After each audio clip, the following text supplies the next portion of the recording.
അല്ലമീൻ കൂടി നമുക്കൊപ്പം തുടരുന്നുണ്ട്. അമീൻ, ഇന്ന് രാവിലത്തെ രക്ഷാപ്രവർത്തനമാണ് പ്രധാനപ്പെട്ടത്.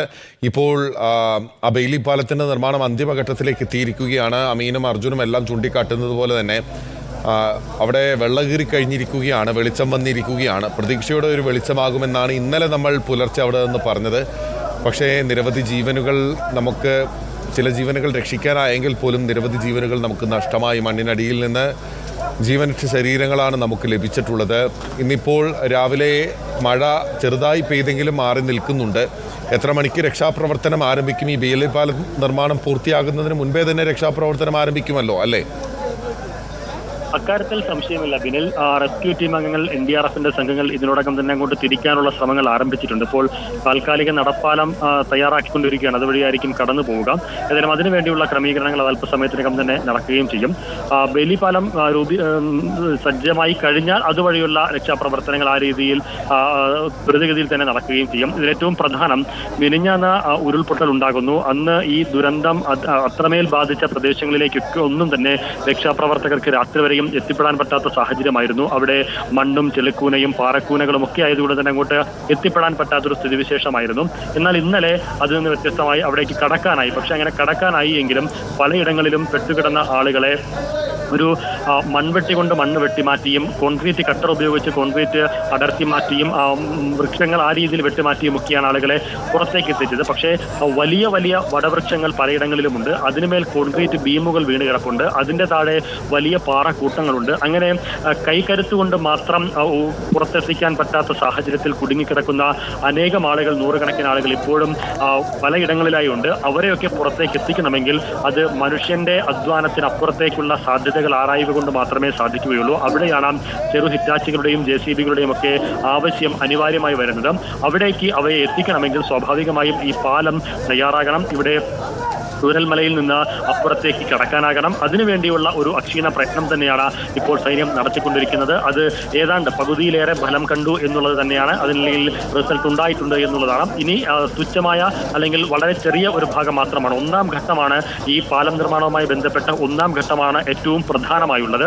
ആ പ്രധാനപ്പെട്ട ഒന്നാം ഘട്ടത്തിന്റെ ഏതാണ്ട് 90% അവർ പൂർത്തിയാക്കിയിരിക്കുകയാണ്. ഇനി ചുരുക്കം ചില നടപടികൾ മാത്രമാണ് അതിൽ അവശേഷിക്കുന്നത്. അതുകൂടി കഴിഞ്ഞാൽ അതിൽ രണ്ടാം ഘട്ടമായിട്ടുള്ള പ്ലാറ്റ്ഫോം വിരിക്കലാണ്, പ്ലാറ്റ്ഫോം സജ്ജമാക്കലാണ് പിന്നെയുള്ള ഘടകം. അത് അത്ര സമയമെടുക്കുകയോ അല്ലെങ്കിൽ അത്ര ദുഷ്കരമായ ദൗത്യമോ അല്ല എന്നുള്ളതാണ് നമ്മൾ മനസ്സിലാക്കുന്നത്. ഈ പാലത്തിന്റെ പ്രധാന കരുത്തും അതിന്റെ ബലവും അതിന്റെ താങ്ങും തണലുമെല്ലാം എന്ന് പറയുന്നത് സൈഡ് വശങ്ങളിലുള്ള നമ്മൾ സ്ഥാപിച്ചിട്ടുള്ള ഇരുമ്പ് പാളികളാണ്. ആ പാളികൾ ഇതിനോടകം ഏതാണ്ട് 90% സ്ഥാപിച്ചു കഴിഞ്ഞു. ഇനി അതിന്റെ ലോക്കിംഗ് ഉൾപ്പെടെയുള്ള സംവിധാനങ്ങൾ, അതിന്റെ ബാലൻസിംഗ് ഉൾപ്പെടെ, അതിന്റെ ലെവൽ ഉൾപ്പെടെ ക്ലിയർ ചെയ്യുക എന്നുള്ളത് മാത്രമാണ് അവശേഷിക്കുന്നത്. അതുകൂടി കഴിഞ്ഞാൽ വൈകാതെ തന്നെ ഈ പറയുന്ന പ്ലാറ്റ്ഫോം അതിൽ സജ്ജീകരിക്കാനാകുമെന്നുള്ളതാണ് മനസ്സിലാക്കാനാകുന്നത്. 10 മണിയോടുകൂടി തന്നെ ഇത് പൂർണ്ണാർത്ഥത്തിൽ സജ്ജമാകും എന്ന് നമുക്ക് പ്രതീക്ഷിക്കാം. ഇപ്പോൾ അതിരാവിലെയൊക്കെ വലിയ രീതിയിൽ മഴ മാറി നിന്നിരുന്നു. ഇടയ്ക്ക് ചെറിയ ചാറ്റലുണ്ടായിരുന്നു. ഇപ്പോൾ ചെറിയ ചാറ്റലുണ്ട്. ആ ചാറ്റൽ അങ്ങനെ തന്നെ നിൽക്കുകയാണ്. ഒരുപക്ഷെ അത് വലിയ മഴയായിട്ട് മാറാനുള്ള സാധ്യതയും തള്ളിക്കളയാനാകില്ല. പ്രത്യേകിച്ച് ജില്ലയിൽ ഇന്ന് അതിതീവ്ര മഴയ്ക്കുള്ള സാധ്യത കൽപ്പിക്കുന്ന റെഡ് അലർട്ടൊക്കെ പ്രഖ്യാപിച്ചിരിക്കുകയാണ്. അത് ഏത് രീതിയിലായിരിക്കും മഴയുടെ ഇനിയുള്ള ഒരു പെയ്ത്ത് എന്നുള്ളതും ഇന്നത്തെ രക്ഷാപ്രവർത്തനങ്ങളെ കാര്യമായി തന്നെ സ്വാധീനിക്കുമെന്നുള്ള കാര്യത്തിൽ സംശയമില്ല. അത് ദുഷ്കരമാക്കാൻ തക്ക വിധത്തിലൊരു മഴ ഉണ്ടാകുമോ എന്നുള്ളതും ഏറെ പ്രധാനമാണ്. എങ്ങനെ തന്നെ ആയാലും ഈ പാലം നിർമ്മിക്കാനായി, പാലം പൂർത്തിയായി ആംബുലൻസുകൾക്കുൾപ്പെടെ, ചെറു ഹിറ്റാച്ചികൾക്ക് ഉൾപ്പെടെ, JCBകൾക്കുൾപ്പെടെ ഈ ദുരന്തബാധിത മേഖലകളിലേക്കോ അതിന്റെ സമീപ പ്രദേശങ്ങളിലേക്കോ എത്തിപ്പെടാനായി കഴിഞ്ഞാൽ ഒരുപക്ഷെ ഇന്നലത്തെ അത്ര ഒരു ദുഷ്കരമായ ദൗത്യം രക്ഷാസംഘങ്ങൾക്ക് ഉണ്ടാവില്ല, NDRFിനുണ്ടാവില്ല. കുറച്ചുകൂടി കാര്യങ്ങൾ ഈസി ആയിരിക്കും. പക്ഷേ അതിന്മേൽ ഒരു വലിയ മഴ പെയ്ത് വലിയൊരു കൂനിന്മേൽ കുരുപോലെ അത് മാറിക്കഴിഞ്ഞാൽ സ്വാഭാവികമായും പാലം കൊണ്ടുണ്ടാക്കിയ നേട്ടം അത് മഴ കൈകടത്തി കൊണ്ടുപോകും, അല്ലെങ്കിൽ മഴ തട്ടിക്കൊണ്ടു പോകുന്നൊരു അവസ്ഥ എന്നുള്ള രീതിയിലേക്ക് കാര്യങ്ങൾ പരിണമിക്കാനും സാധ്യതയുണ്ട്. ഏതായാലും അത്തരത്തിലുള്ള സാധ്യതകളൊക്കെ മുന്നിൽ നിൽക്കുമ്പോഴും സാഹചര്യങ്ങളൊക്കെ മുന്നിൽ കാണുമ്പോഴും വരുന്നിടത്ത് വെച്ച് കാണാമെന്ന നിലയിൽ തന്നെയാണ് സംവിധാനങ്ങളൊക്കെയും ഉണർന്ന് പ്രവർത്തിക്കുന്നത്. ആശുപത്രികളിലെല്ലാം അതിനുവേണ്ട ക്രമീകരണങ്ങൾ ഏർപ്പെടുത്തിയിട്ടുണ്ട്. ഒപ്പം ഇപ്പോഴും ആശുപത്രികളിലും ദുരിതാശ്വാസ ക്യാമ്പുകളിലും ബന്ധുക്കളെ തേടി, ഉറ്റവരെ തേടി, ഉടയവരെ തേടി അലഞ്ഞു നടക്കുന്ന, പരിഭ്രാന്തരായി ഓടി നടക്കുന്ന നിരവധി ആളുകളുണ്ട്.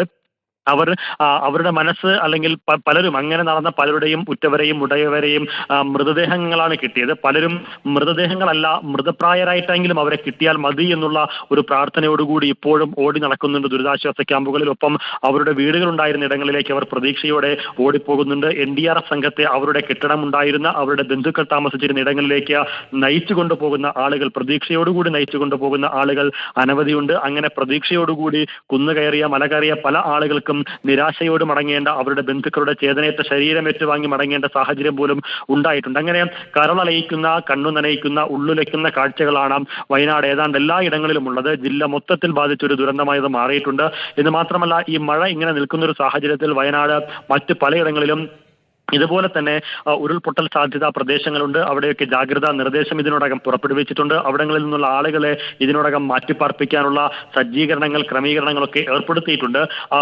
ഈ പെയ്തു നിൽക്കുന്ന മഴ അത് മിനഞ്ഞാന്ന് പെയ്ത മഴയുടെയും ഉരുൾപൊട്ടലിന്റെയും ബാക്കി പത്രമായുള്ള തോരാ കണ്ണുനീരാണ് ഇപ്പോഴും ഈ പെയ്തുകൊണ്ടിരിക്കുന്ന മഴ എന്ന കാര്യത്തിൽ സംശയമില്ല. ആർത്തലച്ചു വന്ന മണ്ണും കല്ലും പാറക്കഷണങ്ങളും വെള്ളവുമെല്ലാം ഒരു നാടിനെ ഒന്നാകെ ഇല്ലായ്മ ചെയ്യുന്ന ഒരു കാഴ്ചയിലേക്കാണ് കാര്യങ്ങൾ കൊണ്ടുപോയത്. കേരളത്തെ സംബന്ധിച്ചിടത്തോളം സമീപകാലത്ത് സംസ്ഥാനം ഏറ്റവും വലിയ ദുരന്തമായി തന്നെ ഇതിനെ വിശേഷിപ്പിച്ചാലും വിലയിരുത്തിയാലും അതിൽ തെറ്റില്ല. 200-ലേറെ ആളുകൾ മരണപ്പെടുന്ന ഒരു സാഹചര്യം, അത്രത്തോളം തന്നെ ആളുകളെ കാണാനില്ലാത്ത ഒരു സാഹചര്യം. ഇവരിൽ നല്ലൊരു പങ്കും ഈ പറഞ്ഞതുപോലെ മണ്ണിനടിയിൽപ്പെട്ടിട്ടുള്ള ആളുകളാണ്, പാറക്കൂട്ടങ്ങൾക്കിടയിൽപ്പെട്ടിട്ടുള്ള ആളുകളാണ്, വടവൃക്ഷങ്ങൾക്കുള്ളിൽ പെട്ടുപോയ ആളുകളാണ്. അവിടെ നിന്ന് ഒരുപക്ഷെ അവർ ജീവിതത്തിലേക്ക് ഒരു കച്ചുത്തുരുമ്പ് തേടി കൈകാലിട്ടടിച്ചിട്ടുണ്ടാകും അന്നേരം. പക്ഷേ ദിവസം 3 പിന്നിടുമ്പോൾ ആർക്കൊക്കെ ജീവന്റെ ഒരംശമെങ്കിലും ഉണ്ടാകും എന്നുള്ളതാണ് ഏറെ പ്രധാനം. അങ്ങനെ ആരിലെങ്കിലും ജീവന്റെ ഒരംശമെങ്കിലും ലവലേശമെങ്കിലും അവശേഷിക്കുന്നുണ്ടെങ്കിൽ അവർക്കരികിലേക്ക് ഇനിയും വൈകാതെ നമ്മൾ എത്തിപ്പെടേണ്ടതുണ്ട്. അവരെ ആശുപത്രികളിലേക്ക് എത്തിച്ച് അവർക്ക് വേണ്ട പരിചരണവും ചികിത്സയും നൽകി അവരെ ജീവിതത്തിലേക്ക് പതിയെയാണെങ്കിലും അവരെ ജീവിതത്തിലേക്ക് കൈപിടിച്ച് നടത്തേണ്ടതുണ്ട്. അതിനേക്കാൾ അപ്പുറത്തേക്ക് ഇതിനോടകം മണ്ണിനടിയിൽപ്പെട്ട് ജീവൻ നഷ്ടപ്പെട്ട നിരവധി ആളുകളുണ്ടാകും. അവരുടെ ബന്ധുക്കൾക്ക് അവരെ തിരിച്ചറിയേണ്ടതുണ്ട്, അവരെ മനസ്സിലാക്കേണ്ടതുണ്ട്. തങ്ങളുടെ ബന്ധുക്കൾ, തങ്ങളുടെ വേണ്ടപ്പെട്ടവർ, തങ്ങളുടെ കൂടപ്പിറപ്പുകൾ ഇനി ഒപ്പം ഉണ്ടാകില്ല എന്നുള്ള യാഥാർത്ഥ്യത്തോടെ അവർക്ക് പൊരുത്തപ്പെടണമെങ്കിൽ സ്വാഭാവികമായിട്ടും ഈ മൃതദേഹങ്ങൾ കണ്ടെത്തേണ്ടതുണ്ട്. അത് മരണം സംഭവിച്ചു എന്നുള്ള യാഥാർത്ഥ്യത്തോടെ അവർക്ക് പൊരുത്തപ്പെടേണ്ട സാഹചര്യമുണ്ട്. പിന്നെ ഇതിന്റെ പാർക്കിംഗ് ഗ്രൗണ്ട് അവിടെ കൊണ്ടേ വണ്ടി വളരെ പ്രധാനപ്പെട്ട ഘട്ടത്തിലേക്ക് എത്തിയിരിക്കുകയാണ്. ബെയിലി പാലത്തിന്റെ നിർമ്മാണം തുടർന്നുകൊണ്ടേയിരിക്കുകയാണ്.